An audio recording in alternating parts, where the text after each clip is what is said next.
Hello, hello. Welcome back. It's all about monsters today. Yes, I'm a teeny weeny bit late, but I'm here. Um, Sometimes I have to get things done before I jump into a live stream, and today was one of those days. I have a poll. I'm going to put up the poll. Feel free to take part in that poll if you want to. And we're going to be going over another monster as we sort of try to expand the range of Shadowdark monsters available for your game, so that you can use more things from D&D or wherever else I can come up with. That's sort of what we're doing here. Grab some food, some drink, make sure you're comfortable, and we'll get into it. I expect this will probably take less than 20 minutes today. I don't expect it to take a long time. So yeah, hopefully you're ready. Let's get cracking, shall we? Hi, welcome to How to D&D. My name is Fred Wheeler, and today I want to talk about Dungeons & Dragons. Specifically, the game is Shadowdark. Shadowdark is just another version of Dungeons & Dragons, and it's a more modern version, I would say. Modern and old. It's kind of a mixture of the two. But one of the things you'll notice if you're playing that game is like they don't necessarily have all the monsters you want in the core book, and you've got to buy other supplements, and so we've been working our way through that process. Today we're going to make the Crawling Claw or Crawling Hand for Shadowdark rather than for Dungeons & Dragons 5e or anything like that. Can we do it? I believe so. I have done some homework and I should be ready to go. But before I get started and show you what I've done in my Google document, I usually ask people how they would go about making that monster themselves. And so this is what I will type in here. So how would you build the Crawling Claw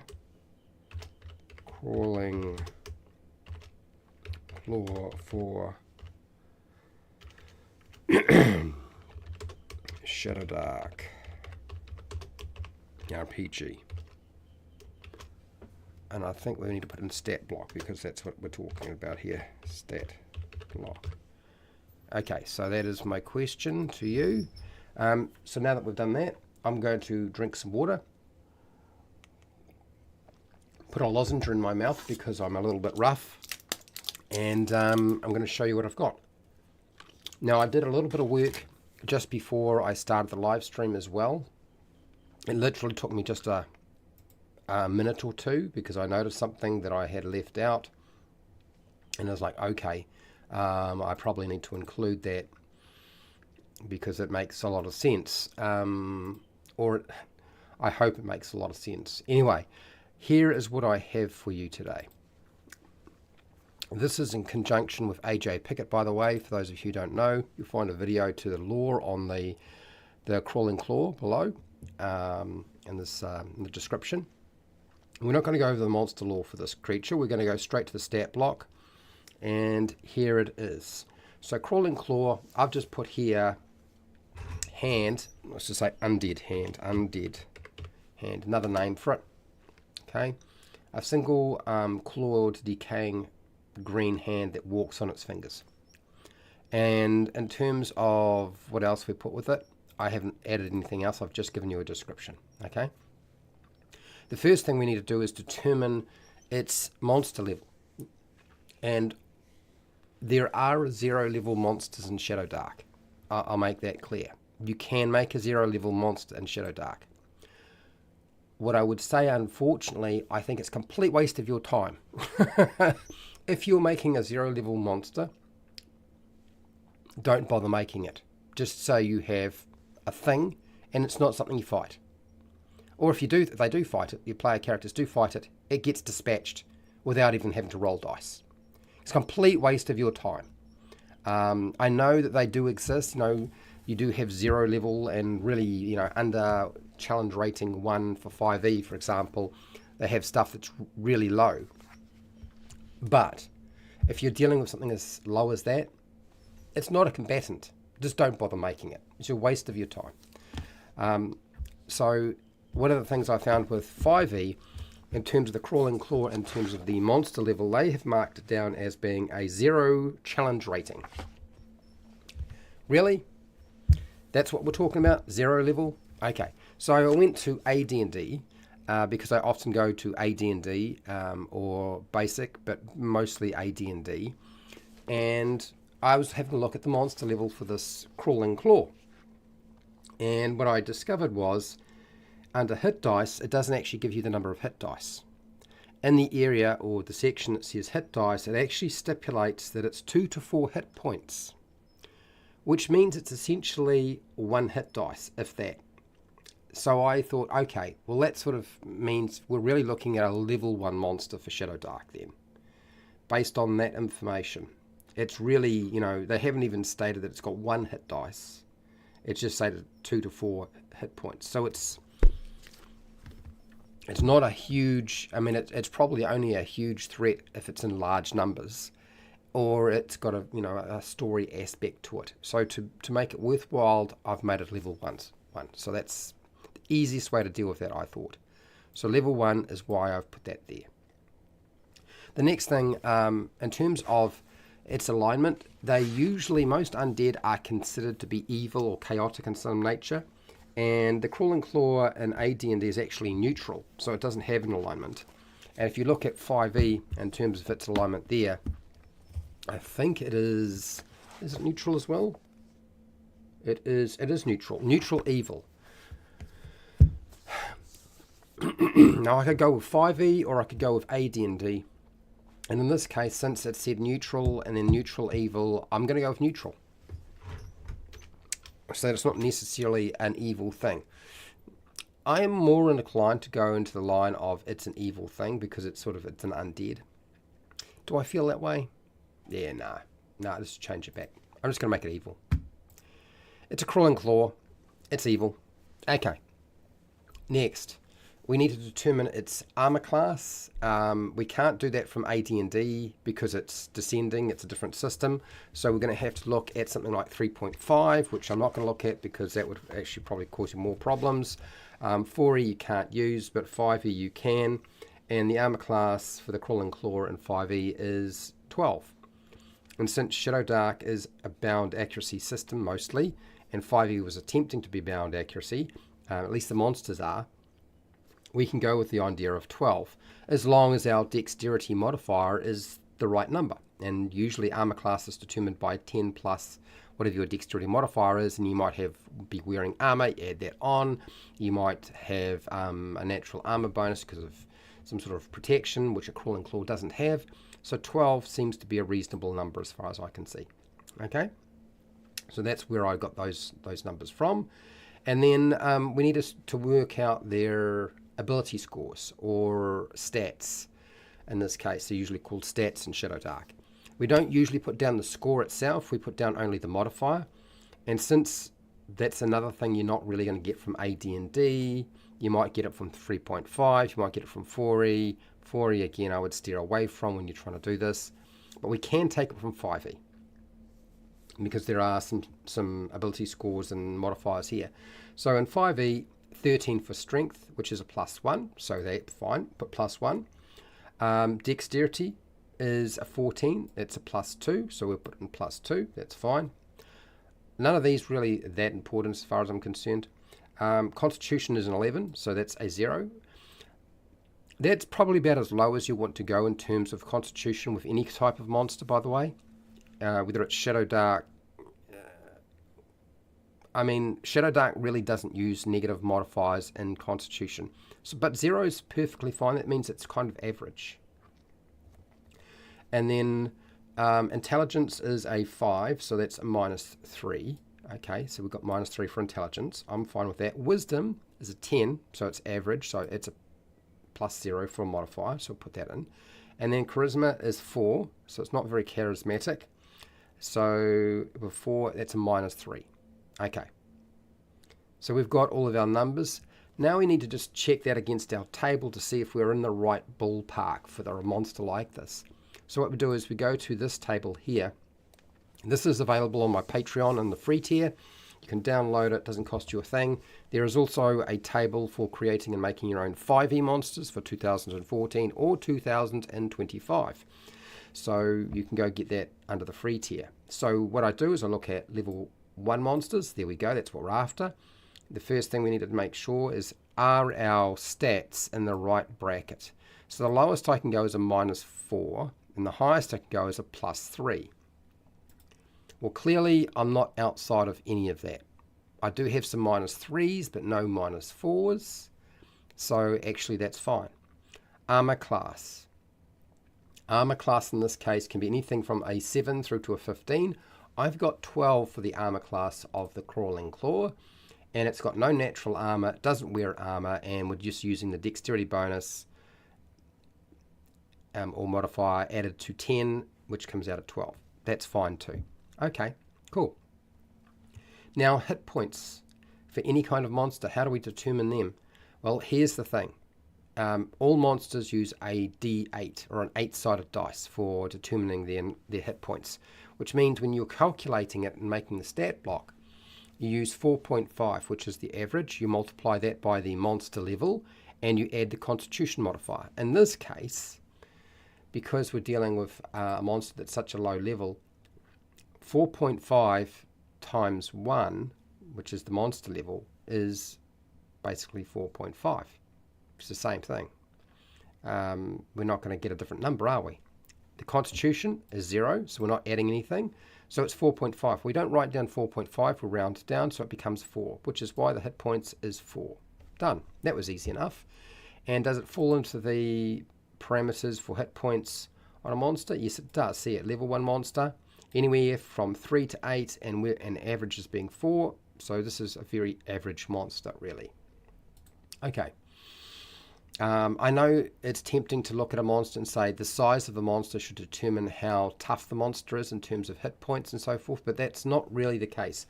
You're dealing with a Crawling Claw, which is magical and undead, and it is not a normal hand. You know what I mean? You don't need to look at the 4 on hit points and think that that's too much or that the monster's too tough. It's a level 1 monster. Monsters can be big or small and still be level 1. It doesn't matter about the size of the thing. Okay, next. How many attacks do we get? So level 1 monsters have between 1 and 2 attacks, it says here on this table. So do I have 1 or 2 attacks? I have 1 attack. So I've chosen to go to the lower end of the attack bracket for a level 1 monster. It is not a heavy combatant monster. It's a lower level combatant monster. It gets 1 attack, which is why it's got 1 claw. And then I have an attack bonus here. The attack bonus is basically just I would go either with the strength modifier or the dexterity modifier. And because the dexterity modifier is a +2, I'm going with the dexterity modifier. It should be finessable, a claw. So strength, dexterity, doesn't matter which one we pick, as long as we pick the higher number. Yep, so that's what I've done. That's why it's a +2. The other thing to consider too is I don't want to add any additional numbers to that +2 because it's only a level 1 monster. And you'll notice that the stats for level 1 monsters, what is the attack bonus that you kind of expect from a level 1 monster? 0 through to 2. We're at the top end. I don't want to add anything else to something like this. It would make it too difficult for people to deal with. So we'll leave that alone. So we're not adding anything extra. We're in the right bracket. How much damage does a level 1 monster do? Well, when it makes an attack, it can be a D4 or a D6. So what have we got here? Because again, it's still in the bracket or bucket of level 1 monsters, but it's probably not going to do, it's not a soldier monster. It's not going to do a lot of damage. It's more an inconvenience, if anything. So we're going to go with D4, not D6. That's why you'll see that there. How fast does it move? Well, in 5e, it says it can climb 20 feet and has a speed of 20 feet. We don't use feet in Shadowdark. It's not really necessary to do it that way. We have close, we have near, we have double near, and we have far. I don't particularly like double near, but it is something to take into consideration since it does exist in the game, right? So, if I look at AD&D and I look at our movement, it says here movement is about 9. So it's pretty average. So it's going to be like most other things. So that's why I've got here move, near, and I haven't added sort of things like climb or whatever. We could actually add in climb. I don't think that would be a a terrible idea. So it's movement along a sort of a horizontal surface. We could add in climb as well.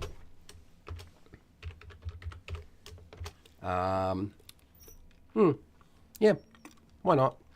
Okay, so we've done all that. The next thing is we have to determine its special abilities. We have got its attack, we've got its damage, we've got its speed, we've got all of its stats, so we've got all that information there. That's all done, that's nice and easy, so we're basing it off an existing monster. And now we have to determine its special abilities. The problem is, if you look at the AD&D version, it's complicated. It's obviously an undead monster. It's probably not going to flee from combat. So what I have simply done is I've gone to the Shadowdark book and I've taken the zombie as an example. And I've looked at that and I said, okay, what is the special feature or trait that stands out from the zombie that probably the crawling claw should have? And undead, immune to morale checks, which is why I've added that in. So it's not going to flee from combat, we'll fight to the death. That's basically all it means. That's fine. Okay, all good. Got that. Sweet. What's the next thing that I need to consider? Well, zombies have relentless. I don't want to turn it into a zombie. It's just a zombie hand after. Otherwise, we could basically call it zombie hand if we wanted to, but undead hand is good enough. The Wraith has got greater undead. We don't want to make it greater undead because it's not a greater undead. It's not incorporeal. It's not going to drain life, so that doesn't make any sense. I was looking at things like the Ghast and the Ghoul as well, vampires. None of the vampire abilities make any sense.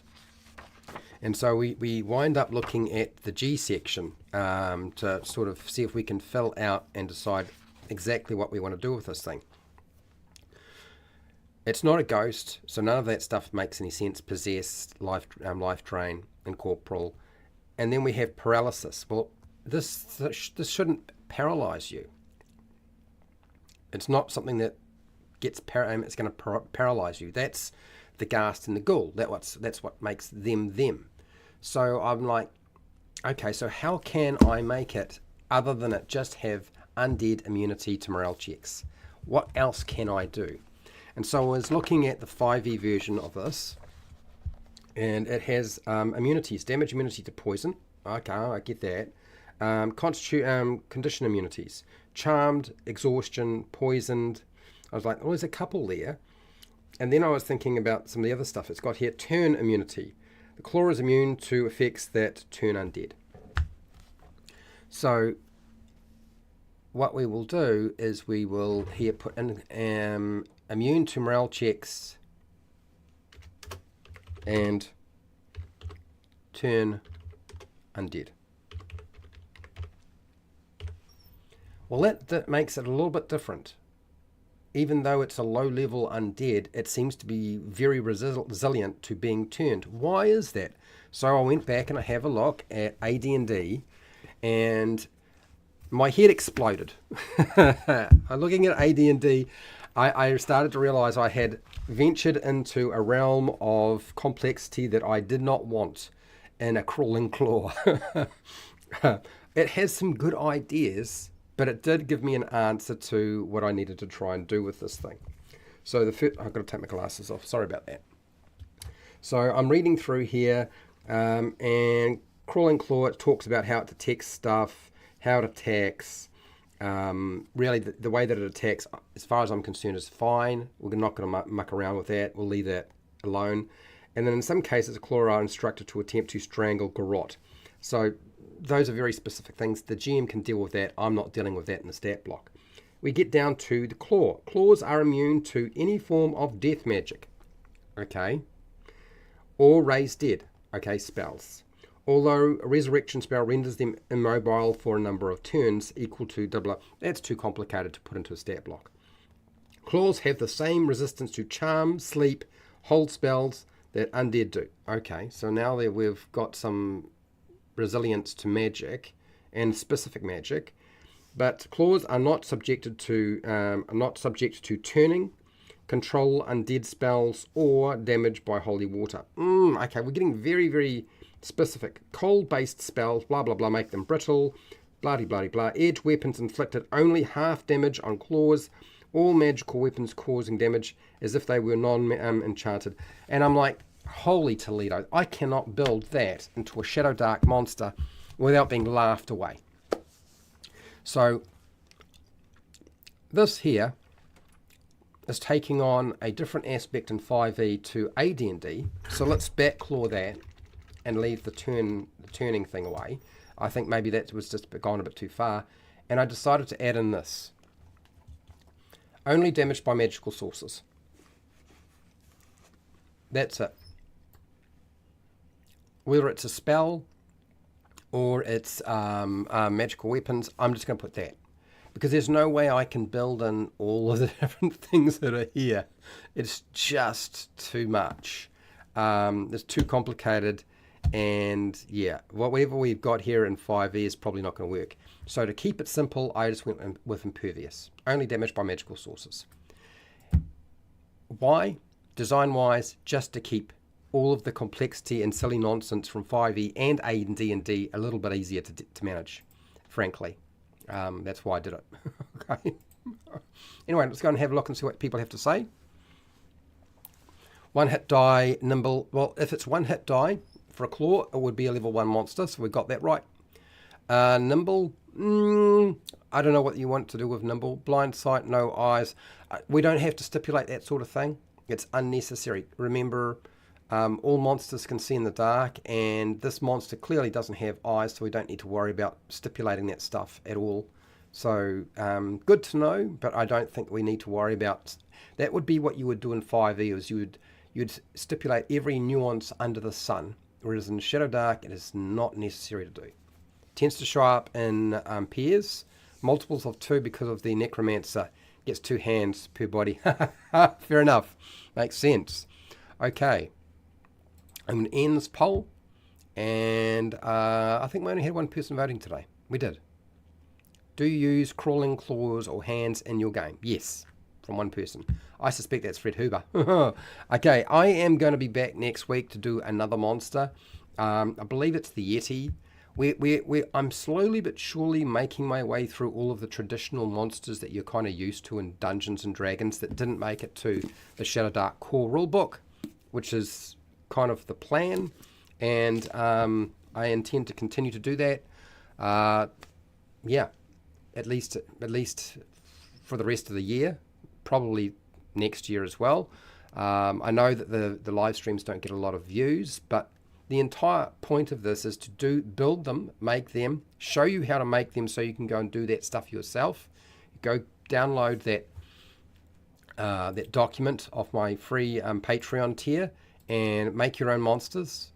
I want you to make your own stuff, okay, rather than just go and do whatever with AI, which doesn't do a very good job. In fact, it makes it a really shite job. So this is on the free tier. So just go get it and make your own stuff. Or if you're a paid patron, you will get this in a document along with everything else. Aiming for about 100 monsters. When we get to 100 monsters, I go see Wally DM, and we turn it into a book that I'll put up onto DriveThru RPG. So you guys will get all the stuff before it finally gets there. It's going to probably take, I would say about a year and a half. It's going to take a little while, because I'm only making like 1 or 2 monsters each week. I'm not sort of sitting down and I don't do this full time. You know what I mean? So that's the plan. Keep going until we finally get a monster book with a lot of the monsters that you don't get in the Shadowdark core rule book. That's the intention. Tomorrow I am working on 5e. We're going to try and fix 5e, doing backgrounds. I believe I've got down as artisan, but I believe we'll do the acolyte as well. I expect I can do 2. And yeah, that's it. That's everything. We're done. That was easy. Hopefully it's, I went back and forth a little bit, but we got there. So thank you for watching and listening. I do appreciate everybody watching and listening if you are here, and or if you're watching it later on, that's great too. Thank you very much. Thank you for the person who voted in the poll. I do appreciate it. I want to say, look, expect me to keep making stuff on this channel. That's really my intention while I can. Is just to keep making as much stuff for you to use as I possibly can. And yeah, and I want you to keep making your own stuff too, not just using other people's stuff. So wherever you are in the world, whether it be the morning, the afternoon, or the night, please look after yourself, your family, and your friends. Be nice to your neighbours. And hey, till next time, keep rolling those 20s.